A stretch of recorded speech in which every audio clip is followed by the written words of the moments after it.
最近一直咳咳松松的哈，正好枇杷丰收了，熬点枇杷膏。哇，好安逸。做枇杷膏哈，不光是枇杷，还要这个椰子，选这种嫩的。3斤枇杷配斤椰子，哈，慢慢2勺结回的把它剥出来。来，皮剥了，米不要哈。你也可以一边剥一边吃，哎。那就剩了不多了。不需要点数哪有那么多，哪儿存在嘛？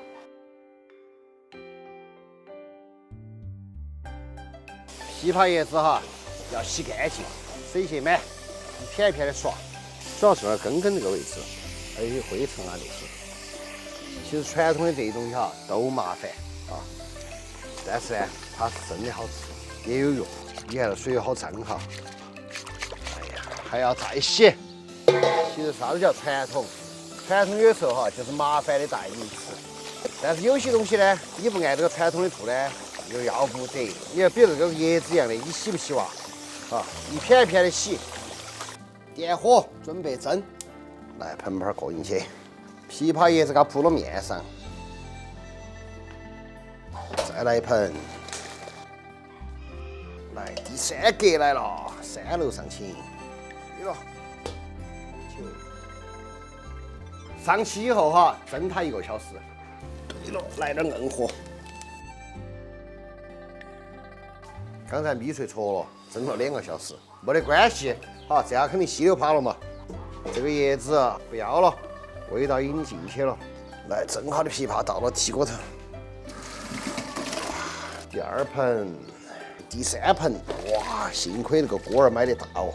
来，锅上来。这下哈。就慢慢熬，慢慢收水了。这下哈，慢慢把它熬干。来，加几坨冰糖下去，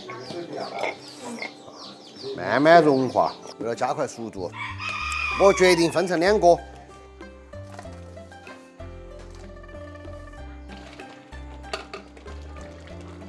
来，这样把2锅合成1锅。来，慢慢一锅哈，你看熬的只剩这点了。很浓稠了，现在已经。蜂蜜准备起，这都是根据个人的口味来调整了哈。来，你看，要得了哈。关火啊，晾一下，我们就来装瓶瓶儿。